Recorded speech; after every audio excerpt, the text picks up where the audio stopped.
Hi Virgo, welcome back to the Astrology 33 channel. This is your July 2025 tarot reading. Thank you to those of you who have liked, viewed, shared, and subscribed to the channel. I appreciate all of that.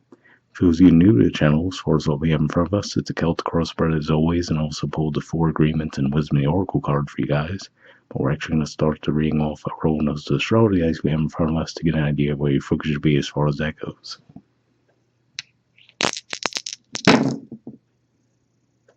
Alright, we have Capricorn. So for you guys, Capricorn is your 5th house of romance, creativity, and children. And there will be a full moon in Capricorn in July, right around the 10th. Well, speaking of, we also have 5 in your dice too. So yeah, definitely seems like there's some kind of focus with your 5th house energy this month. And then we also have the moon. So again, like I said, there will be that full moon in your 5th house in July. But also, at the time of recording this, we haven't had that new moon in Cancer just yet, so that's coming up next. And then around the 24th, 25th or so in July, there's going to be a new moon in Leo as well. So those are going to be 11th and 12th house new moons for you guys. So definitely looks like the lunar cycles could be important this month, but especially it appears that Capricorn one's going to be pivotal for you guys. So we'll keep all that in mind as we go through the main spread.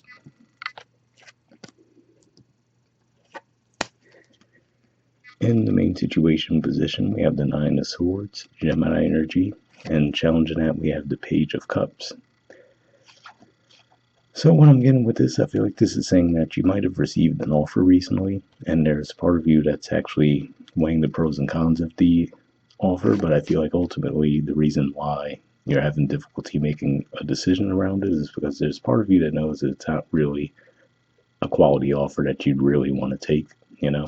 We just look at the artwork there, we do see like the fish coming out of the cup. So to me, that usually represents it's not usually, at least at the very least, something that was rushed, you know. So it wasn't a well thought out offer. Didn't have the level of detail that you would have liked to have seen. But there's a part of you that seems like you're trying to talk yourself into taking the offer, even though it doesn't seem like it's up to par.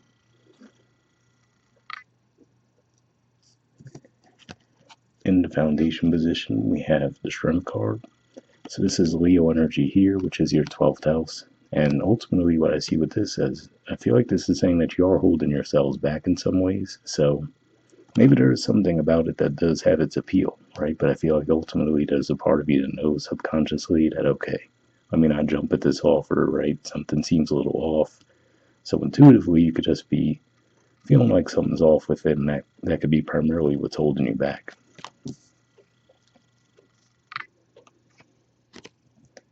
All right. In the past position, we have the Devil. So yeah, so for some of you, if this is an offer from perhaps someone you've been dealing with already, right? Maybe there's a part of you that for whatever reason you feel like you're obligated to them in some way. So that could be why it's hard for you to break free from the situation. Or it could just be saying that maybe you've just found yourself in the cycle repeatedly. And that's the hard thing for you guys to overcome there, is to maybe learn how to say no in a situation like that.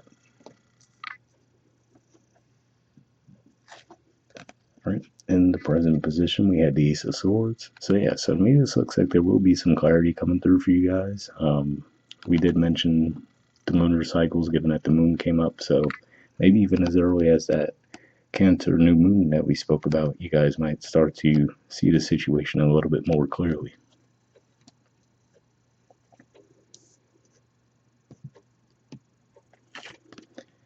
All right, and in your future position, we have the Queen of Wands.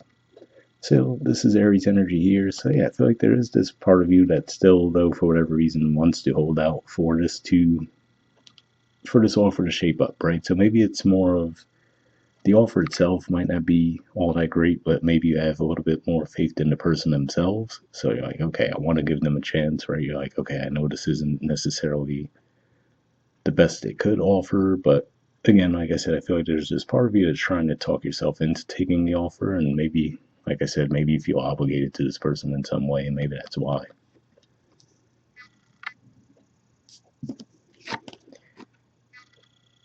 In the position of your influence on the situation, we have the 10 of Swords. So Gemini energy here. And I mean, we are just wrapping up Gemini season, so hopefully this is saying that you're finally putting this energy behind you. at this point. But if not, could it be saying that ultimately, even with that additional information you receive, which should give you clarity, right? Instead of you letting it provide you that clarity, it seems like it's just weighing you down even more. So, yeah, I really am getting a bit of an energy of stubbornness on your part as far as I feel like you're giving more and more information that shows you what's really going on with the situation, but there's a part of you that doesn't want to see it for whatever reason.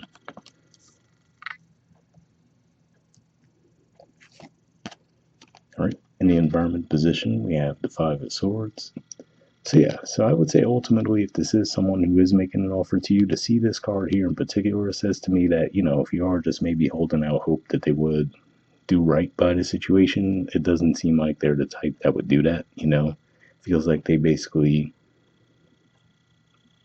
they achieve like enjoyment out of feeling like they won over something with someone. So if you're looking for them to make the course corrections needed, right, to where the offer is more fair, something that you know that they could offer in the situation, I don't necessarily see them as being the type who would do so.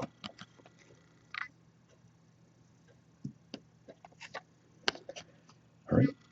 In the hopes or fears position, we have the Three of Wands. So yeah, it seems like they're, again, this goes back to a similar theme what I've been talking about so far. It feels like there's a part of you, and maybe that's why you're looking at that offered through a distorted lens, right? Because maybe there's a part of you that feels like, okay, I've done the work, right? I've done everything required of me. So there's a part of you that feels like just even karmically, you're like, all right, so karmically, the work that I put in should be paying off in some way.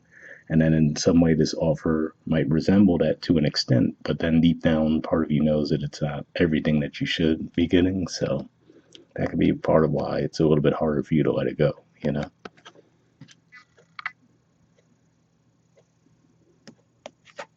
All right. In the outcome position, we have the Ace of Pentacles.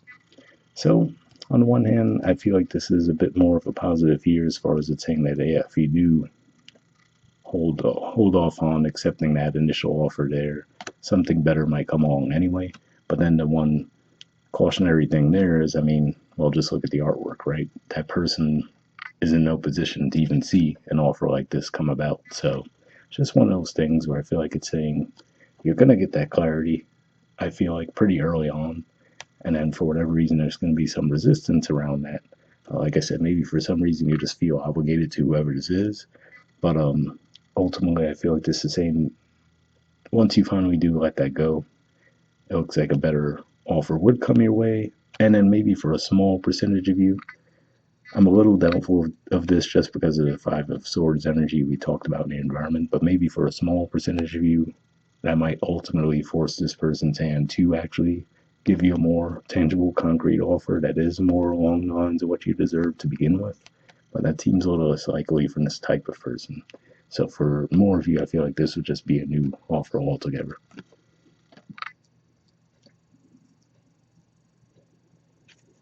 Right, bottom of the deck, we have the Queen of Cups. So this is Cancerian energy here. So yeah, I mean, if we just think about the fact that we'll pretty much be going through Cancer season for the next few weeks here, could just be saying that you might be feeling a little bit more closed off, really trying to figure out what to do around the situation as we progress through Cancer season. All right, moving on to the Four Agreements deck, we have Be Impeccable with Your Word, and it says release the need to be right. Okay, it says when you believe something, you assume you are right, and you may even destroy relationships in order to defend your position. Let go of the need to defend your position. So, definitely an interesting message here because that does make me think of the fact that we will have a Mercury retrograde in Leo right around the middle of July, and that will be your 12th house. So, there is some potential for distortion there when it comes to communication and how you're perceiving things, but on the one hand, I feel like that might at least partially be separate from this situation here. But yeah, I feel like for some of you, you'll be able to piece that together. All right, and from the Wisdom of the Oracle, we have soulmates. There's the artwork, and the number is 41. See what this has to say.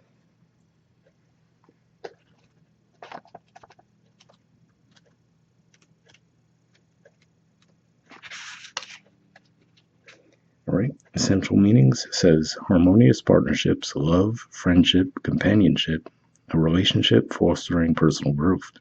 The Oracle's message: you are meant to evolve and transform with the companionship of others. Certain people enter into your life in order to take you to the next level of healing, consciousness, and authenticity. It is always a reciprocal experience, although the results for each of you will vary. You know these people by the strong pull drawing you toward them, and sometimes by a strong aversion to them initially too. Soulmates can be friends for life or remain in your life for only a short time. No matter what, you will be changed in ways you can't possibly fathom now. Pay attention to these people today. They are your greatest gifts. So yeah, definitely a positive message there, especially when it talks about they could be in your lives for varying lengths of time, right? So for some of you, maybe this person's here to challenge you in a way to force you out of a cycle, right? Like I said, maybe in the past you felt obligated to certain people, so you stayed in situations that weren't really to your benefit because of that feeling, and then you could see this type of cycle playing out again, and maybe this is finally the time where you are able to break free from that. All right, the relationship message says consider love in the deepest sense, love so powerful that you will never be the same, regardless of how long your relationship lasts. Consider friendships and romantic bonds so compelling that they overwhelm you with gratitude or break you open so you will finally claim who you were meant to be. Even a companion animal reminds you that it is you who is being rescued and healed. Pay attention, for you are in the presence of a soulmate come to guide you home to the real you. So, for those of you looking for some romantic relationship guidance, hopefully that message resonated. And lastly, we have the prosperity message. And it says, strategic alliances are most important right now as you begin to attract the perfect people to support your dreams. This is a journey you will share with others. Mentors, business partners, helpers, employees, creative partners, friends, and strangers open doors for you and step through the portal to join you in a harmonic dance of collaboration, commitment, and co-creation. This is what you've been waiting for. So definitely a positive message there for sure, and that makes me think of Jupiter transiting through Cancer, which is your 11th house, because in a certain sense, you might have felt as Jupiter moved through your 10th house, which is your career house, Gemini. You might have felt like that energy didn't really kick off the way you might have expected, and it was more than likely probably due to the fact that we had Neptune causing some tense aspects with it, and also Saturn for that matter. So, whereas you might have expected a little bit more progress during that transit, this one seems a little bit more positive in that regard. But hopefully that resonated for you guys. We'll wrap up there, and I'll see you all next month. All right.